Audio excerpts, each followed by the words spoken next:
Hello my friends! In today's video we will take a look at Viltrox AF 20mm F2.8 FE for Sony E-mount.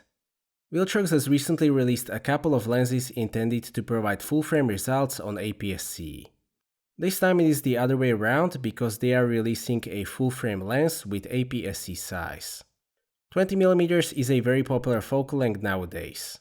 An option to have it in such a tiny and very affordable package is therefore very welcome. In this video we will take a look at the optical qualities and the feature set of this lens in combination with Sony A7IV and A7R to find out whether you should consider getting one. 20mm is quite an interesting focal length. By today's standards it isn't extremely wide. In comparison to 14 or 16mm focal length, it puts much less emphasis on the foreground. It is a good compromise between the immersion associated with ultra-wide focal length and all-round usability. It is a very useful focal length for landscapes, cities, and architecture. It is also a great focal length for vlogs and capturing the world around you for social media stuff. It is also a great focal length for vlogs and capturing the world around you for social media stuff. At f2.8 it is not particularly bright and it doesn't offer a lot of subject separation. It is a full-frame f2.8 though, so it is still pretty bright in the grand scheme of things. The size and the weight are the main highlights of this lens. It is just 5.95 cm long and it weighs 152 grams. That is incredibly small and light by the full-frame standards. Mounted on pretty much any Sony full-frame camera, the size and the dimensions of this lens are pretty much negligible. It will be a particularly great match for Sony A7C line and the ZV-E1. The build quality is okay. The outer construction is plastic, but it doesn't feel cheap at all. The surface finish is quite nice as well. I would say that it feels as premium as it can at 152 grams. Unfortunately, it is not weather sealed. The mount is metal, but there is no weather sealing gasket around the mount.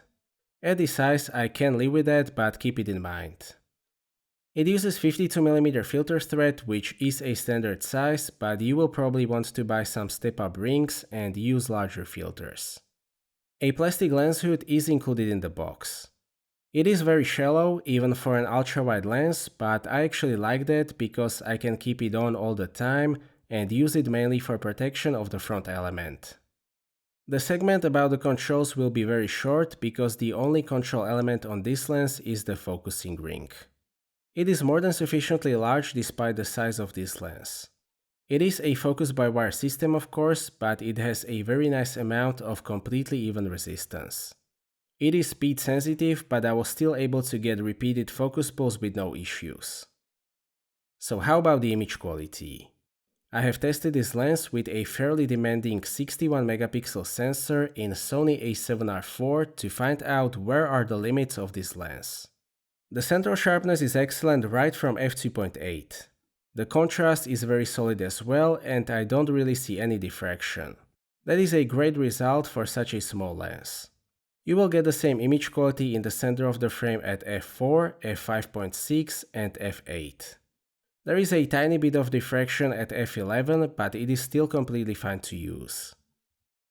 The corner sharpness at f2.8 is not quite as good as the central sharpness, but still pretty solid.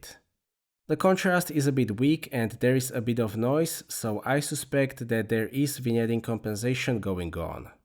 The image quality gets a lot better at f4.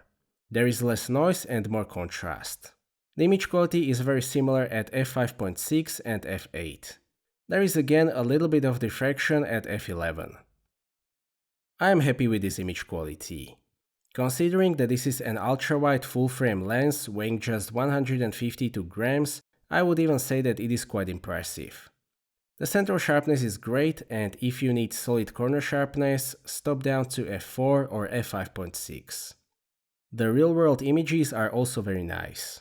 It might not have GM level of contrast and 3D pop, but in combination with a 61, 33 or even 24 megapixel full-frame sensor, it produces very nice photos and video clips nevertheless.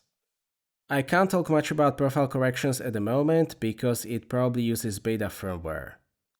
The price for that size and weight seems to be distortion and vignetting though. The vignetting is visible at f2.8 and even f4 a little bit. I've been able to fix it with a bit of manual correction, so it is not a big deal for me. The bokeh is not much of a topic with this lens. It is an ultra-wide f2.8, so it doesn't offer much subject separation. It uses 7 aperture blades, so the rendition of bokeh is okay, but nothing special. The minimum focus distance is very solid though.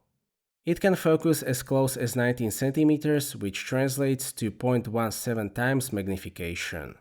That allows you to get very interesting perspective on close-up subjects in combination with that ultra-wide field of view.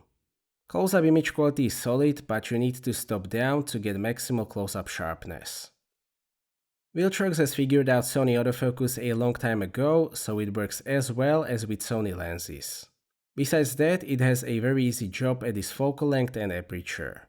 It is extremely fast and very accurate with both A7IV and A7R4. There is no hunting, and I can say that this lens is not limiting the focusing capabilities of Sony cameras at all. That applies to both stills and video. All of the subject detection features work as well, of course. Importantly, the autofocus is very silent, so it won't be picked up by in-camera microphone or by shotgun microphone. There is some amount of focus breathing, but considering that this is a very compact ultra-wide lens, it is very acceptable amount and it won't ruin your videos. 20mm F2.8 is not stabilized as expected, but the stabilization is still an interesting topic. The in-body image stabilization in the A7IV or A7R4 is more than sufficient. A little known fact is that if you use active steady shot mode, you can get very decent walking performance at 20mm. Static shots, panning or just pointing the camera around is completely fine as well. Last but not least, this lens is very affordable. It actually might be the cheapest autofocus lens that I've ever tested on this channel. If you are interested in 20mm focal length but you are not sure how much use would you have for a 20mm lens, this is a great way to give it a go.